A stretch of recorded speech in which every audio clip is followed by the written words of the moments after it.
Buonasera a tutti, welcome everybody.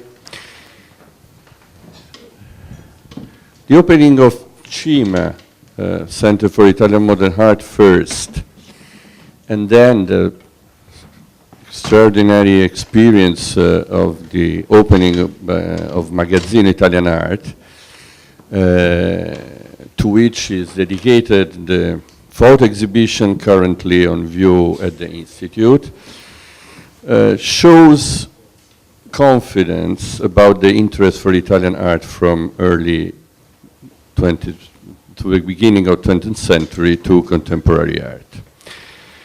And we can also remember the beautiful exhibition dedicated to Burri at the Guggenheim Museum in 2015, and many other signals that there are a real interest in Italian art. Magazzino in particular is something incredible. I think I said also when we opened the exhibit, a gift that Giorgio Spano and Nancy Olnik, who is not this evening with us, but it's with Giorgio, I don't know, the inventor, no? Of this fantastic, a museum dedicated to the Italian art in New York. It's something that is, for me, it's something that I never think that I could see. We always say that it's fantastic for Italian culture that a Pulitzer awarded writer like Jun Palairi decided to write in Italian. But I think for the Italian culture also, something like Magazzino is an incredible gift, an incredible step toward a different perception of Italian culture. But we have to ask ourselves, but as contemporary art, Italian art in reality a considerable weight and importance in the panorama of the most important international exhibits on the market and among art collectors in the galleries here in New York, in the museum, obviously. In other words, Magazzino is only, as I said, an incredible gift made to us by Giorgio and Nancy, or a sign of a stronger attention to our art. For example, in this moment we have, I think, 4 or 5 exhibits in different galleries about arte povera. The presence of the large community of Italian artists in the city, to which we have several times contributed to shed a light on, and the role that many Italian scholars and curators have in New York institution and in our galleries, have an impact on the relevance of and the consideration for our artistic production. The question is not rhetorical, and we ask for an opinion not only from Giorgio Spano and Nancy Olnik, but also a protagonist of the art market as Valentina Castellani, independent art dealer and former director of Gagosian, from a curator as Jan Altevier, who is associate curator in the Metz Department of Modern and Contemporary Art, and from Susan Hapgood, who is executive director of ISCP, the International Study and Curatorial Program, a Brooklyn-based residency organization for artists, among them also the winners of our New York Premio New York that we organize every year. I asked Massimo Gaggi, who is a journalist from Corriere della Sera, to conduct this roundtable and this discussion, and so I leave the floor to Massimo Gaggi and our guest. Enjoy.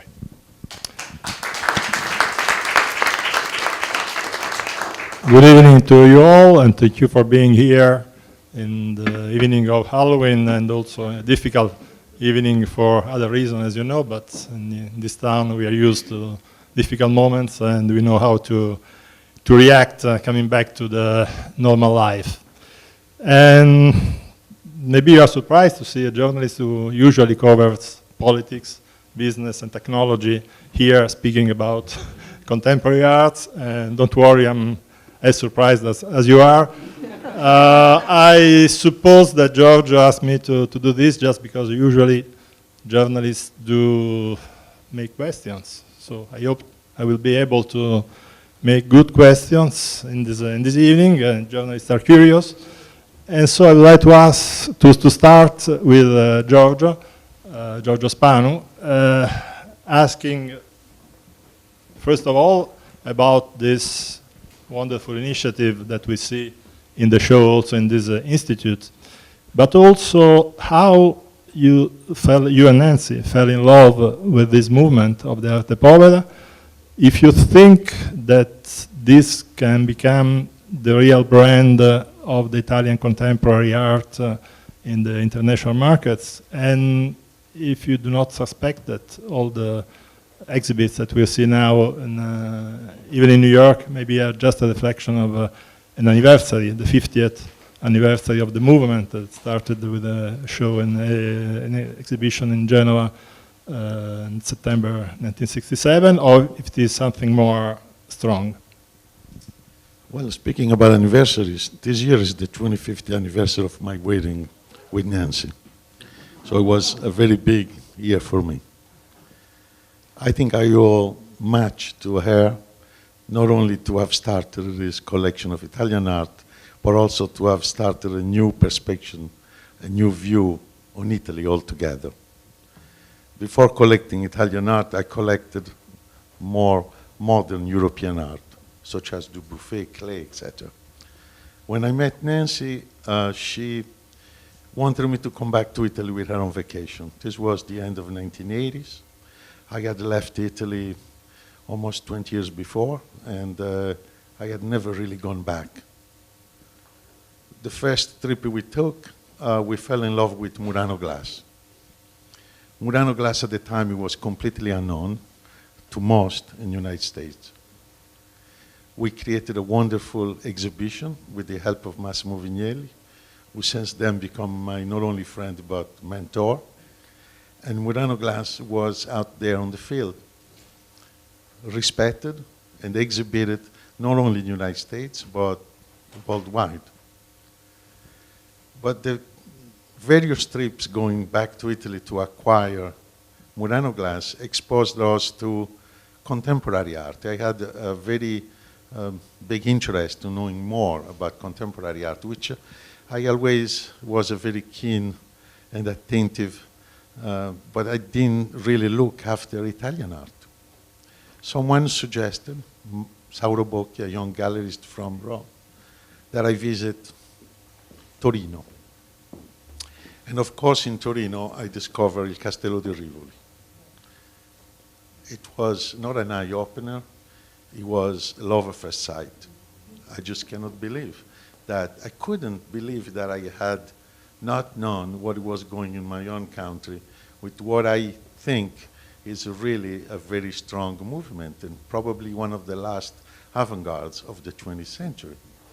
I immediately put myself into research and I started accumulating piece after piece, artist after artist. The first way out, we bought 7 works, which today they can be seen at Magazzino. And about 12 years ago, we decided that it was almost time that not only arte povera, because arte povera is only a segment of our collection, but all the Italian contemporary art was to be exhibited and needed to have a home here in the United States. And this is what we did. We don't want to be a brand. We don't want to be anything. We just want to share this with whoever is willing to come and see not only the beautiful works, but conceptually the strength that these artists have represented all through the years. Thank you. And speaking about specificity of the Italian contemporary art, I would like to ask to Ian, as the curator of the most important cultural institution in town, but also as an American, how he perceives the specificity of the Italian contemporary art.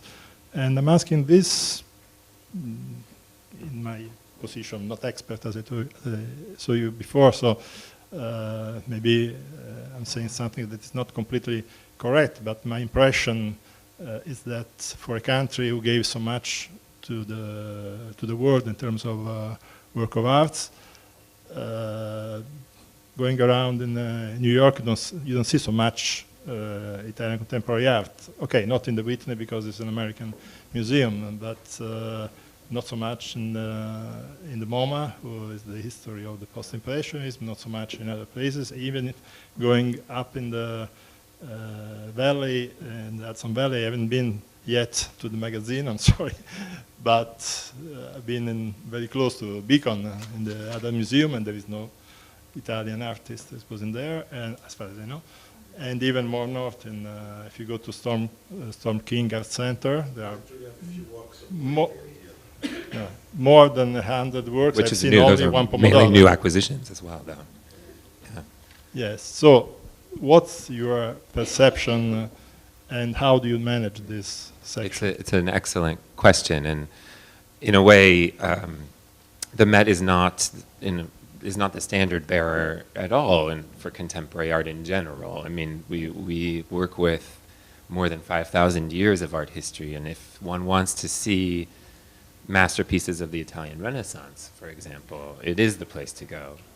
But my predecessors at the museum were not very good at collecting work, I'd say, in the post-war moment in Europe in general. So beyond even arte povera, there's no Nouveau Realisme in the Met, for example. There's no Yves Klein.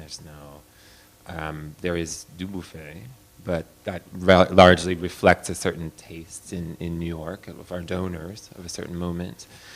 And largely the curators in the 1960s, for example, at the Met were focused on New York, the New York School. And that's a blind spot for many institutions, I'd say, in general. And you pointed as well to MoMA. MoMA does have fairly reasonable holdings in certain aspects of arte povera, for example, and even deeper into the 20th century of Italian art. But part of it is also an issue of having a space to display it. And so while some contemporary installations, modern contemporary installations at MoMA may have some artists from Italy installed there, it's not a focus per se.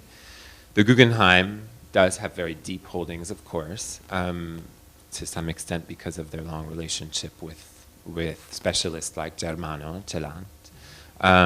But again, they don't have a permanent collection space. So one doesn't tend to see these works. And now, maybe this is something we will discuss further, the market has become really hard to kind of build these holdings up if one doesn't have them already. What we're doing at the Met, just to try and get to the end here so my colleagues here can speak as well, one of the things we're trying to do on the one hand is to pursue collections that have been better than we have, private collections that have been better than we have at amassing works by these important artists. And another thing is that we can do perhaps more easily is our exhibition program. And so with our space at Met Breuer, we have inaugurated shows. One I worked on very closely with a colleague in Los Angeles, Connie Butler at the Hammer Museum, a retrospective, the first retrospective in this country for Marisa Merz, which was on view at Met Breuer from January to May this year, and then traveled to LA.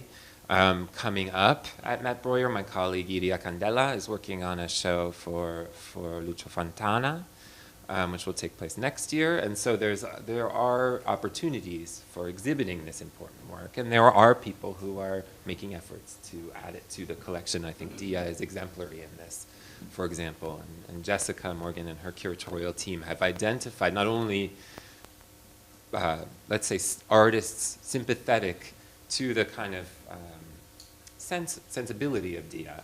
So artists working in the 60s and 70s, obviously Arte Povera artists fit very well with those, but also works by women artists of that moment. And there was a great article profiling that aspect of their collecting practice at the moment under Jessica in the Times last Sunday. So there are opportunities, but it's not easy. Thank you, Jan. And Jan was saying that the market is becoming hard.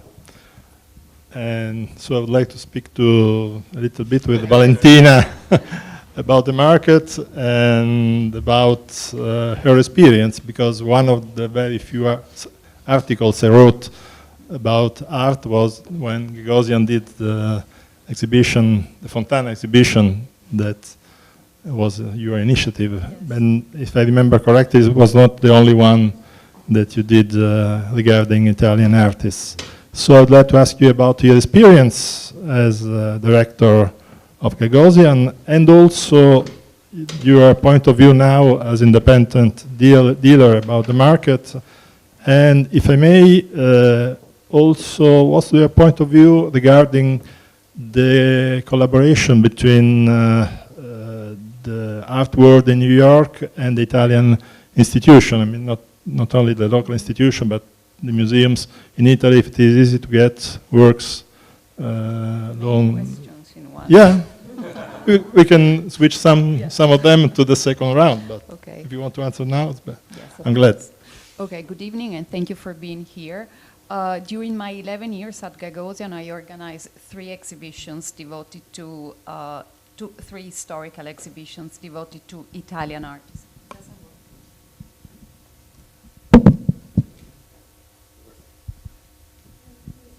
Yeah, okay. So I organized 3 exhibitions, 3 historical exhibitions devoted to Italian art.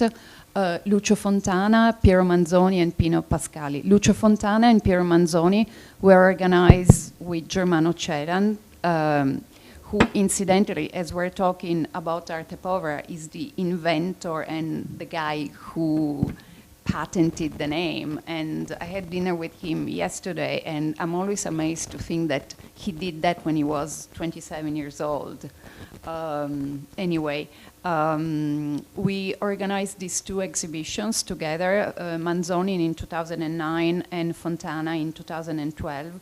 One thing that I would like to point out, and I think this gives you an idea of what the presentation of Italian art, historical Italian art, has been in New York. Manzoni had never had a retrospective in America ever. So the one we organized in 2009 was his first retrospective.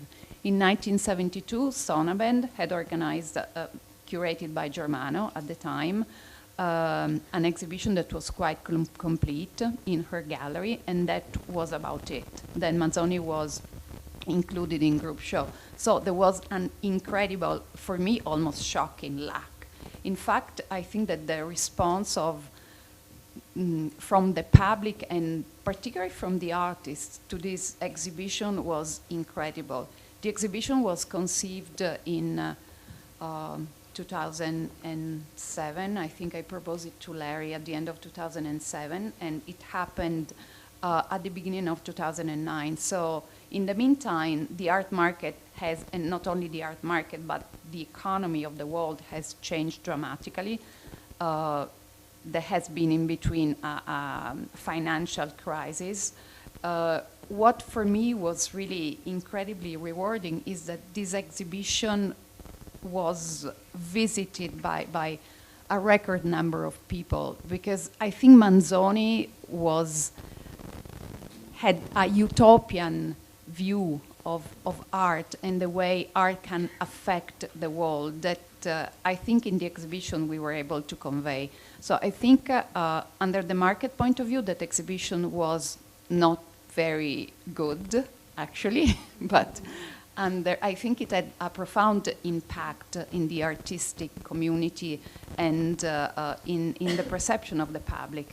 Fontana happened in 2012, and again, that was the largest exhibition devoted to Fontana in more than 30 years, because Fontana had a retrospective at the Guggenheim in 1977, and then there was a small but very beautiful exhibition in 2006 at the Guggenheim on 2 series that Fontana had produced. One is the Venezia, and the other one the metals inspired by New York, and that was about it.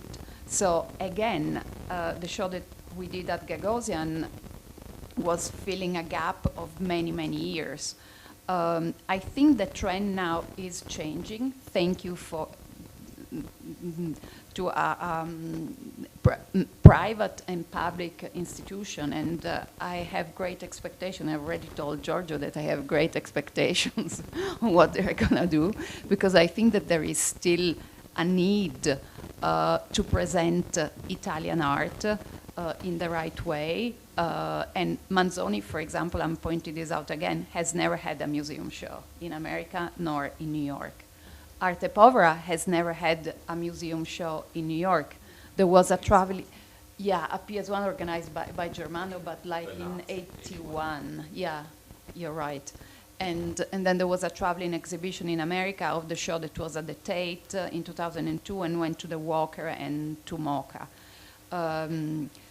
There are a number of exhibitions happening right now, mainly devoted to Arte Povera. There was the beautiful Hausen and Wirth exhibition of the collection of Igvin Goetz, which is one of the best group of Arte Povera works in private hands.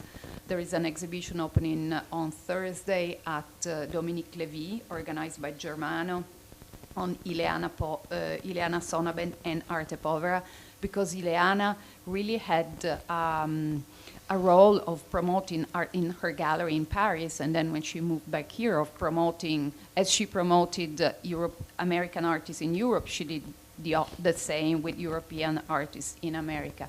But I think there is still a lot to be done. And talking about the market has for sure increased, but if you think that the highest priced for a work by an Italian post-war artist is $30 million by Fine di Dio, by Fontana, that are those egg-shaped works that are considered amongst the most important works that Fontana ever produced, is $30 million. With $30 million, you buy a mediocre Warhol. So I'm not saying that the market is the thermometer of the value of an artist, but I think there are a lot of elements that contribute to the perception and the appreciation of the artist, and I think that the market is still not there. I was commenting with Giorgio before that there was a fantastic Venezia in the Christie's sale in London, and it went for $13 million. It might sound, a big figure, but it's actually not. So, yeah. If anyone has $30 million. No, exactly, of course. Me as well. Yeah, exactly.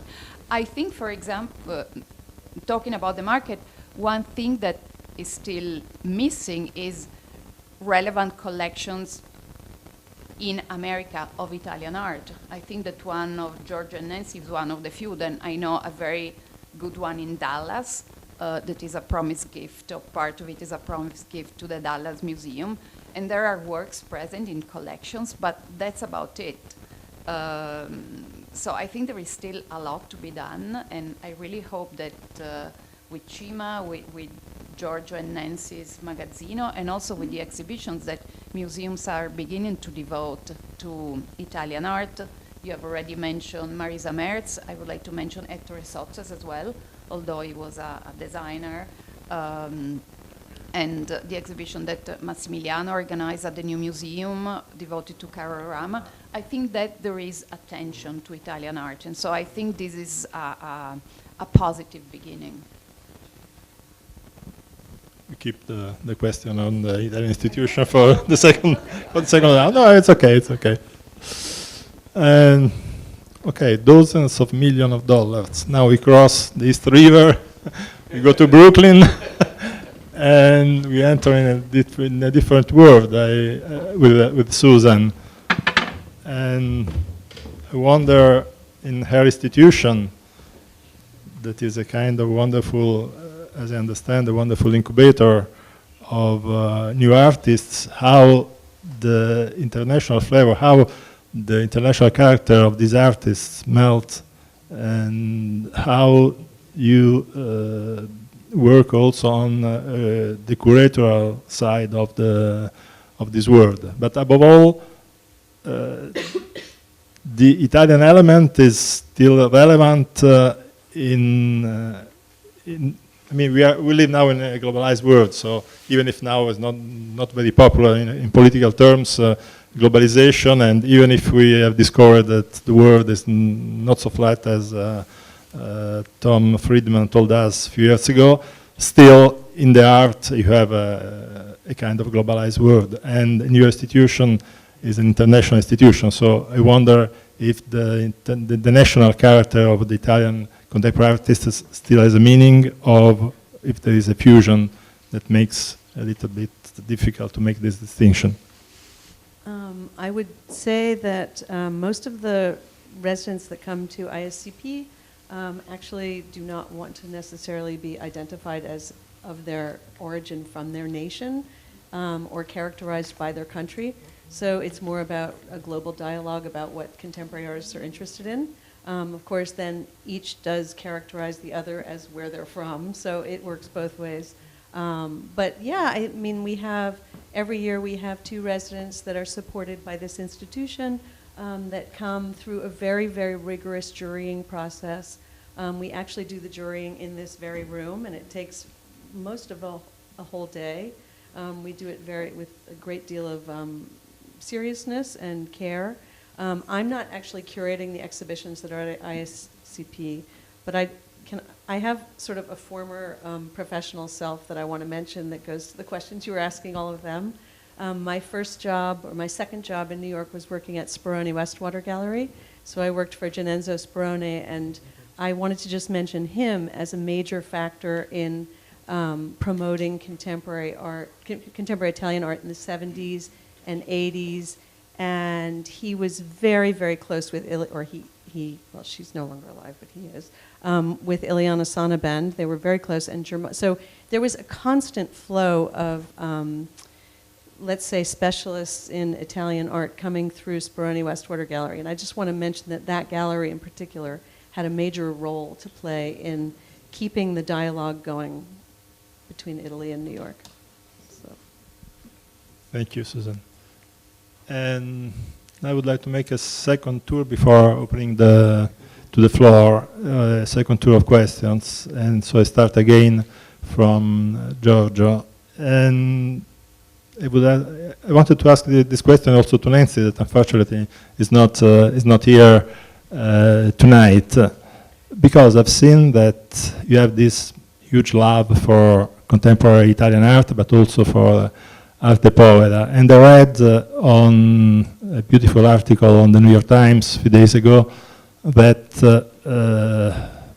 before falling in love with arte povera, who came out 50 years ago as a movement that was in conflict with the wealthy market of the modern art, Nancy was a collector of works of the pop art, and the New York market is a very rich market for this kind of art, as we just heard. So I was wondering about how this change entered in your life. I mean, the moving from the idea of a very extremely rich market, extremely wealthy market, to something that is completely different as the arte povera.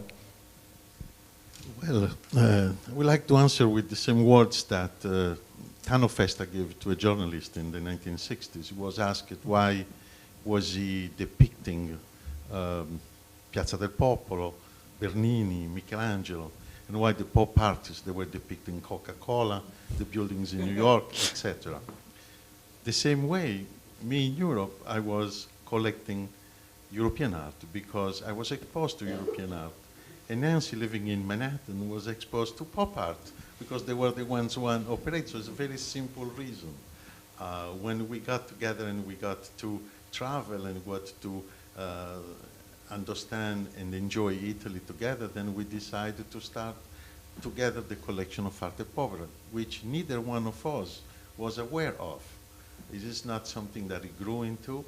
I think Nancy still loves, as much as I do, her collection of pop art. It's not that we like that less, we like equally, but we also love continuing to help the Italian artists that we have in our Italian art program, which we started 10 years ago, where every year we invited a young Italian artist to come and not only leave an artwork here, but go back to Italy and continuing to work with what they have learned here. It's an elevator that should go both sides. It's not the artist that comes here and leaves a piece of art, but it's also the artist that goes back to Italy and brings back that cultural knowledge that it has from the city of New York. And it sometimes can be very vast. And I have seen big changes in those young artists that they have started working here once they go back to Italy. For Nancy and I, the market is not that much important. We're not interested that the cost of the prices of the artworks will increase. I have a different point of view on that. Of course, I'm very interested that the artists get exposed, that they get appreciated, that they get paid for the right value, but I don't do that collecting and exhibiting the art for the reason of increasing the price of the art. What we're more interested is to teach. As Georges-Henri Rivière, French museologist, once said, it's much more important what we are capable to teach to one person and not the number of people that we can bring in our museums. Thank you. And with Jan, I would like to come back to the subject just discussed with Susan. So even for you, do you still see the relevance of treating art in national terms? You think that the specific flavor of each culture has to inspire your choices in the museum? Or you think that in this world now you can make different choices? And you already mentioned what you have done, what the museum has done with the Italian artists and what it's going to do in the close future. But out of Merz and Sotas, what can we expect in the future in this area? Well, as a historian, as an art historian, but a historian, I'm always interested in contingencies, and I think we've already talked a little bit, we've already mentioned that the sort of moment of Arte Povera in 1967 as being one, in a way, of reaction against a burgeoning commercial culture in Italy, a kind of, particularly in the north, with industrialization after the Second World War, and so in a way the historical context is part of what makes some of this work so compelling. You could also, we didn't mention this before, but to speak of Italian art in the pre-war moment, perhaps one sees much more of that in New York City, certainly on our walls and in our galleries, where certain collectors, historical collectors, gave great holdings in works by, say, Umberto Boccioni, who just had his centennial last year, beautiful show in Milan, for example. And certainly, all of the futurists, well represented in various New York collections, perhaps because of their connection to those historical avant-gardes in that particular moment, just before World War I, one of great rupture. So I'm always interested in the ways in which artists, wherever they're from, speak to a certain historical moment or contingency, as I called it. I think there is also a great academic tradition for looking at at Italy in the 20th century in the States. I mean, people speak very often about how Americans can be Francophiles or Anglophiles, but I think there are a lot of Italophiles as well in our academic system. I myself, as an undergrad, focused on Italian modernism with some amazing professors. And so that kind of story is, I think, very much alive in academia. And if one thinks, for example, of Emily Braun, who curated the beautiful Burri show. She's on faculty at the local university and has many fantastic graduate students, many of whom are focused on Italian contemporary or modern art. And so there are great possibilities here in many different ways. As to artists who are really living and working now and kind of forging their careers, it may be a slightly different circumstance. And we might not have the same perspective on how their certain historicity comes to play in their work. But that's part of the exciting thing about what we do when we work with young artists. And so in a way, that's almost a different thing.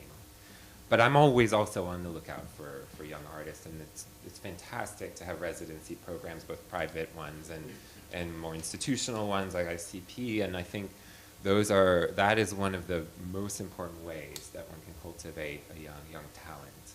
I juried here one of the years, and it was fabulous to see all of the great things that people are doing in Italy. So there's a great, and I had a weird conversation the other, I've been in Europe twice recently, had a very weird conversation one night in London about, is there such a thing as Italian contemporary art? And I said, well, of course there is. And they said, well, who then?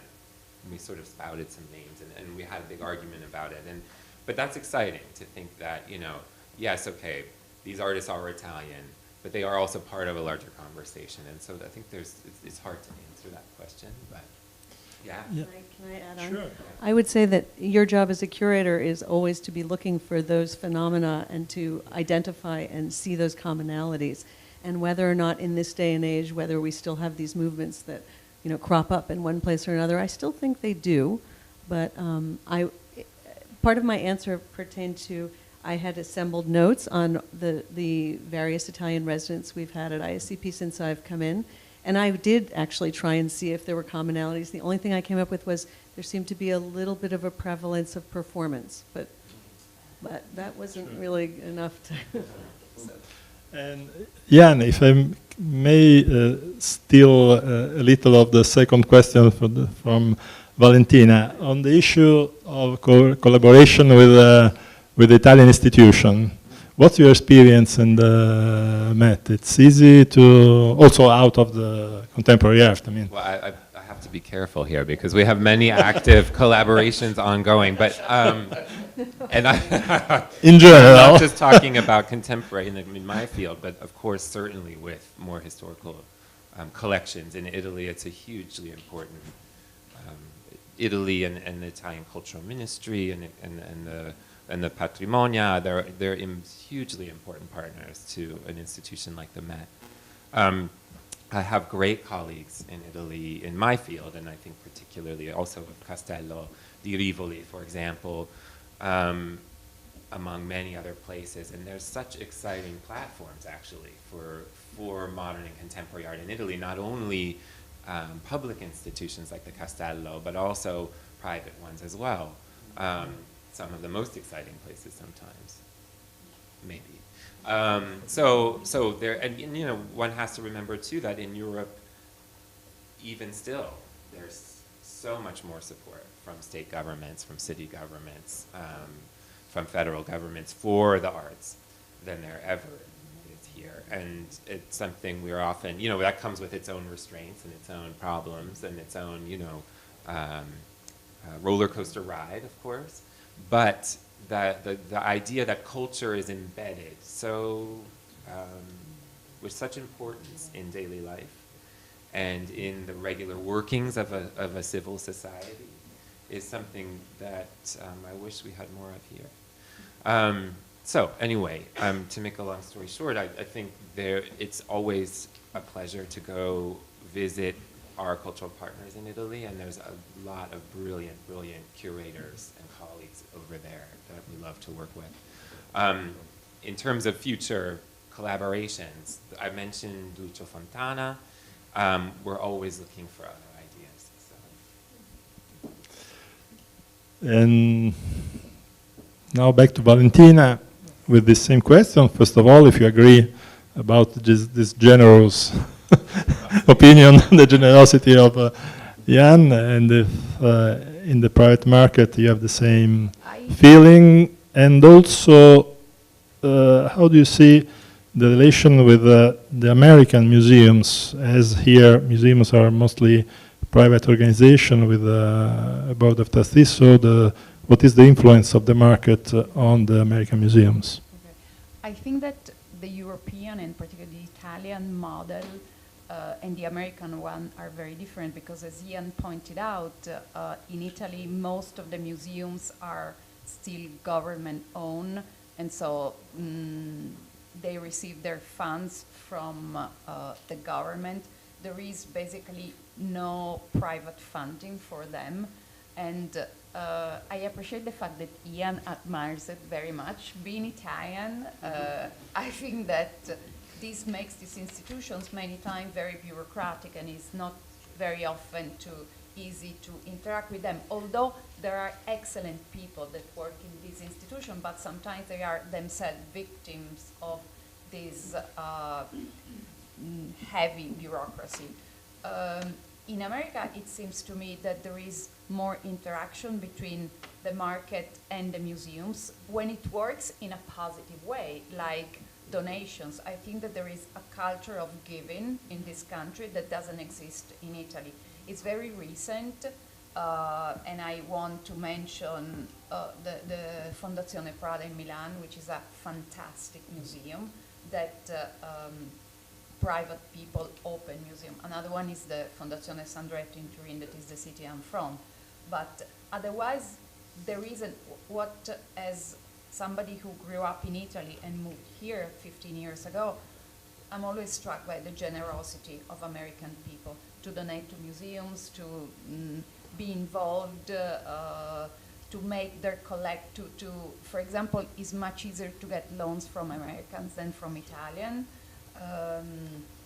And I think that this is why if Italian art would be more present in American collectors, private collector, I think this would have a positive externalities on museums as well. First of all, because as Ian was hoping, they at some point maybe donate some works to the museums, because it is true that Italian art, Italian post-war art is present in museums in New York, but not in depth, I think. And also because they would lend to exhibitions, so this would create a sort of virtuous cycle that when it works, I think it really works. And this is what makes American museums, in my opinion, the best in the world. And I'm not saying that because I'm in New York, but because I really believe it. Okay, I think I answered your question. Yeah. Yes, for sure. And I want to ask to Susan if she agrees about this relevance, the importance of the market. I would like to come back also to the difference of the values of, in this area, and about the divide of the East River. How do you see the market and the Manhattan scene from Brooklyn? I know it is a joke, me being in Brooklyn, but the institution is in Brooklyn. So if you see this as a bubble of wealth, where there are the atelier of artists who sell works for dozens of millions of dollars like Jeff Koons, or if you think that the market is helping the... Well, I'm actually not in touch with the market really at all. I'm surrounded by artists in their studios making work. I would say very few of them are commercially already well on their way. Many of them are just beginning to, they're experimenting, so we're providing a sort of supportive environment for them. Many of them do go on to great acclaim, At this year's Venice Biennale, we had 7 of our alumni were representing their countries in the national pavilions. So that was like, not that that happens to every resident that comes to ICP. Actually, one of them was Giorgio Andreotta Calò. Yes, yes. But the Japanese pavilion, I'm trying to remember the guy's name. Takehisa Iwasaki was an alum. He was a solo representative of Japan. Cody Choi, who was on the front of the South Korea pavilion, was one of our alumni. I mean, I can't remember all of them, but what I wanted to get at was, in terms of market and value, I have worked on the, in the gallery side and in the nonprofit side and in museum work too. And I have seen, I did work at Speroni Westwater when Mario Meritz's work did not really sell for that much. So I don't necessarily, I see the longevity, the long game, and see that ultimately the market reflects sometimes just what's immediately hot, but also in the long term, I think that things become more and more and more valuable the longer history absorbs them and they get more attention. And can I tell one silly story? Because you were talking about Mario Meritz, and I remembered something from my days at Speroni Westwater when we sold a work that was on burlap, as I recall, with a snail and some other organic materials attached to it. And it came to us folded and wrapped with rope around it. And at this point, Arte Povera was not that precious. And I can't remember who we sold it to. Isn't that convenient? I don't remember. But we sent it that way to them after selling it to them for a fair amount of money. And we had like revolt. They called and said, "How dare you send this work this way?" So, well, it's Arte Povera. This is the way it came to us. This was a very different era. But so my point being that the market develops over a very long period, and it's not something I really pay that much attention to. Thank you so much, and I think it's time to open to questions. Giusetta Capriati.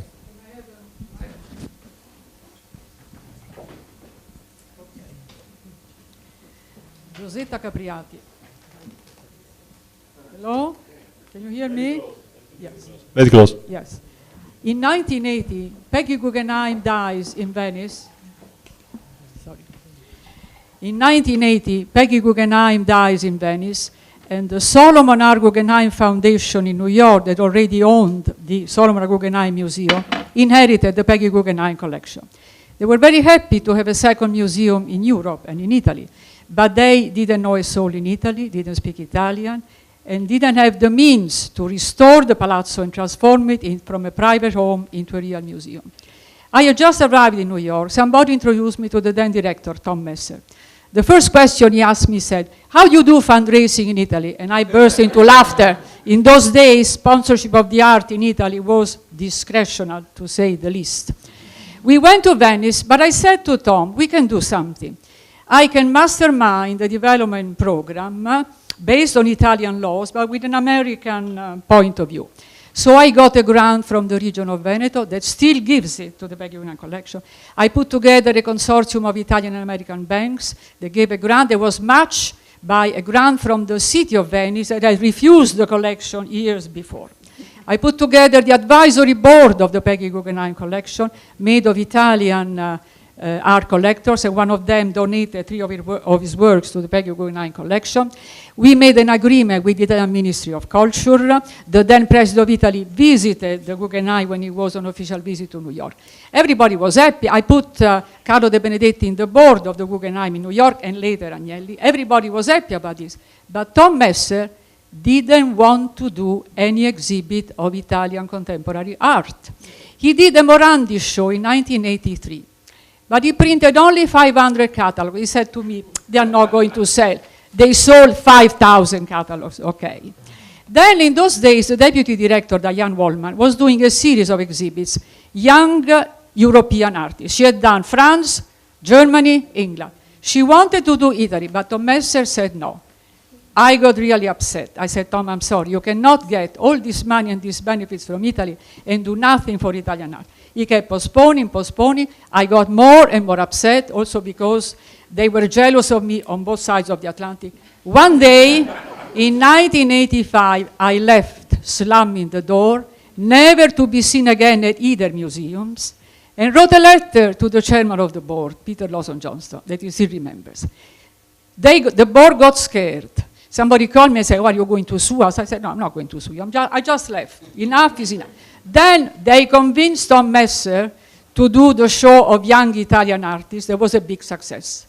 Then Thomas Krantz came, and he did a lot with Italy, absolutely. And he's the one who appointed Celant, what's his name? Yes, Germano Celant, he's the one. But I paved the way for the Guggenheim to open up to Italian contemporary art.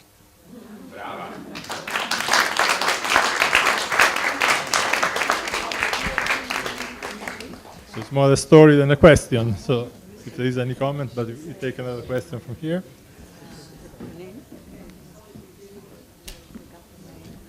Hi.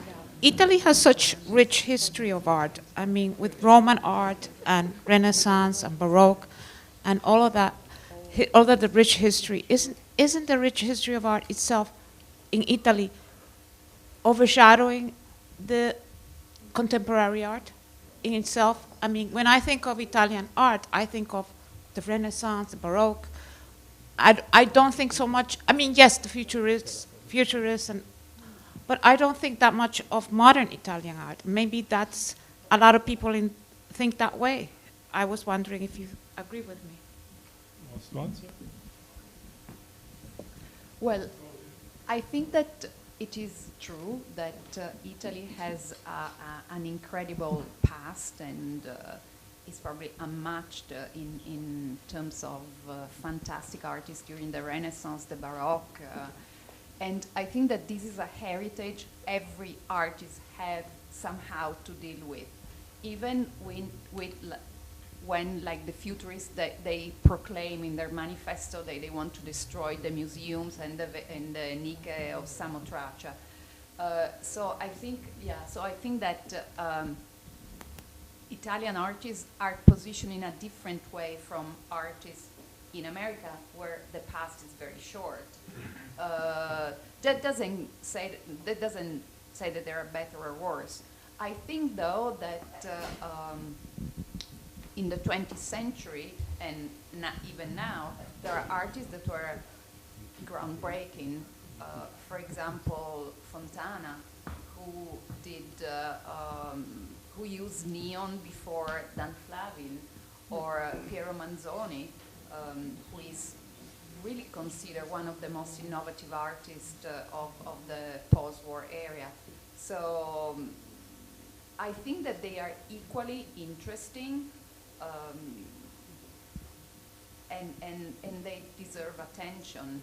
And it's true, though, that the presence in American and in general foreign museum is more towards Renaissance and Baroque and 12th and 13th century artists than modern artists. And I think this is particularly true in Rome, where I think there isn't a collection of, in public institution, of contemporary artists that is really strong. Probably, it's true that Rome is somehow overwhelmed by the beauty of its past. But I think modern art, Italian modern art, deserve attention. No, I agree. I would like to answer to this question too. The reason why Magazzino Italian Art exists today in the Hudson Valley is because we want to change your perception that you have about Italian art. That you think Italian art only goes back to Bernini and Michelangelo in the Baroque period. Well, it is also very contemporary. The same way they live their contemporaneity then, we live ours today. I invite you to come and see the works by Luciano Fabro, who are all inspired by his past, by his cultural baggage that he has acquired while teaching and while learning in our academic.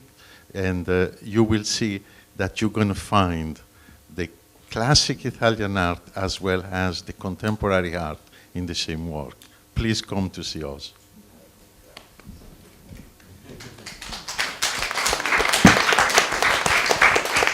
If Jan and Susan want to add something? I'll add that in April of next year, we'll have open studios and we will have the 2 Premio New York Italian Artists in Residence. And November 10th and 11th, I have a few cards, we have the fall open studios, and there's one Italian artist, Paolo Sirio, who is in that exhibition. He's also in I'm sorry, he has a studio and he's in an exhibition. So if anybody wants to be added to our mailing list, sorry, I've got to do the plug. I'm happy to take your email address.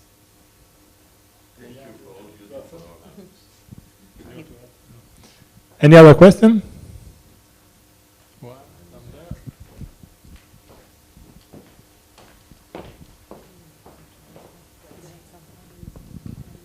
Sono Maria Valderrama, signor Spano e sua moglie. I'm sorry, I should speak in English.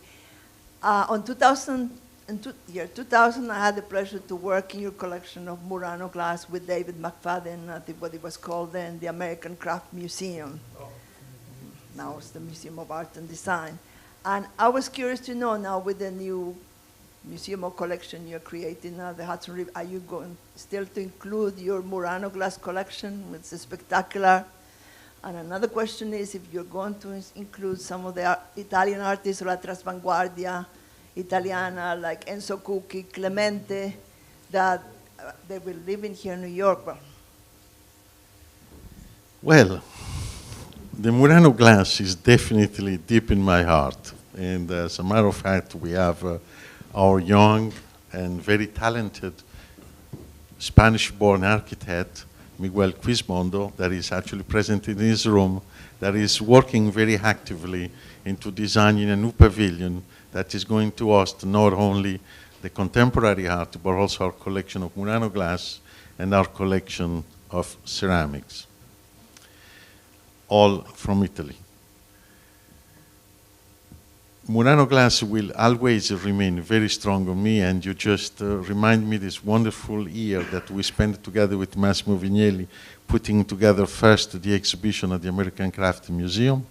The same glass 15 years later ended up at the Metropolitan. There were about 50 of our Carlos Carper pieces exhibited there, which I thought was nothing short of a miracle. 15 years before, all my friends thought I had fell into my head and become some sort of crazy by collecting what they thought they were a whole bunch of vases, just basically decorative with no artistic value whatsoever. So singing them in the Metropolitan was a very big thing for me. Regarding your second question about Transvanguardia, I think we cannot do everything. We have to focus in what we do. And what we do today is arte povera, and we're focusing on arte povera, and we will continue to focus on what we've been doing in the past, glass, ceramics, and for now we do not plan to have an exhibition on the Transvanguardia. More questions? Just for closing, I would like to ask again to Giorgio, because I've seen this beautiful exhibit here of the Magazzino, but also about the adventure of building the Magazzino with all the pictures of Anelli. And if you just, oh, who's here? Sorry, no. So if you want to say a word, or if you want to tell something of this wonderful story of the art in the art, I mean the photographic art of this realization. 3 years ago, when we started the project, we thought that it was very important to document every phase of the construction. And after several discussions with Marco Anelli, which is an extremely talented artist from Italy who expresses his work in photography, he told me that it was also very important to photograph the people, the persons who had participated in the building, in the making physically of the facility. I found that fascinating. And when we contacted one of the historians that wrote on the book that we did for Marco, I found out that very few institutions had documented the making of their museums with a photographic research. But none of them had ever photographed the workers. Marco has photographed the simplest of the worker to the most sophisticated of the engineers in a way that I used to watch his pictures and say, wow, we should do a museum only for his work. Because it was really fascinating to see how many did over 22,000 shots in 3 years, 22,000 photographs, few of which are exhibited here, thanks to the generosity and the vision of Giorgio van Straten. Thank you very much, Giorgio, to have hosted this exhibition that I really hope it will continue to travel all through the United States and Europe. Thank you. Grazie, Marco. Thank you, Marco. This is the best way to end this meeting. Thank you for being here tonight.